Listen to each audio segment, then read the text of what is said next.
guys, good afternoon guys. Ito, maghuhugas na ako ng pinggan. Ganito, katapos kumain, kailangan hugasan na natin yung pinggan.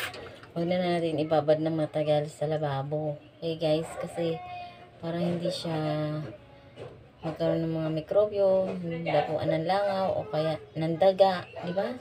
Minsan di natin alam para yung mga daga dyan sa mga sulok-sulok. Okay? Tapos hindi mo alam na nadidilaan na pala yung mga plato natin. So, yung kaya nagkakaroon ng germs. Para di magkaroon ng germs. Okay guys? Ayun, magbuhugas ako. Damit ang hugasan. Ito lang yung ginagawa ko araw-araw. Taong bahay lang kasi ako guys.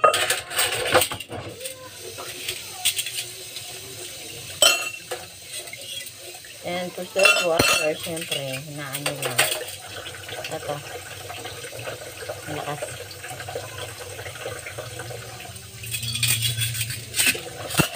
Hello guys. Kumain na ba kayo guys?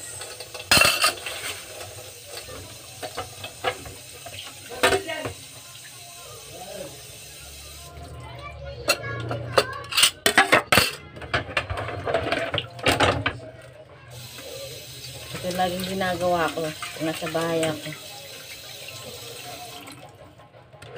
Tapos yan, meron pa akong labahan dun.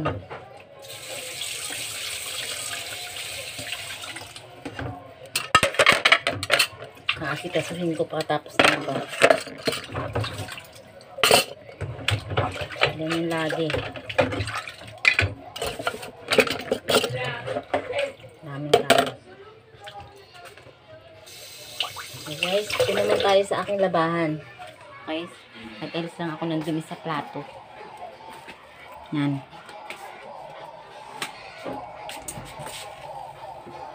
Madilim. Ayan, hindi makita.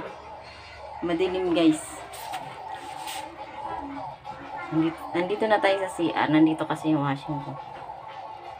Hindi ko lang kung saan ko to ilalagay. Para makita nyo ako. Anong ginagawa ko araw-araw.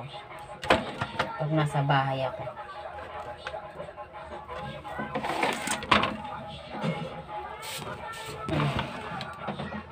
Guys, nakikita nyo na ako guys. Kukunin ko yung mga labahan.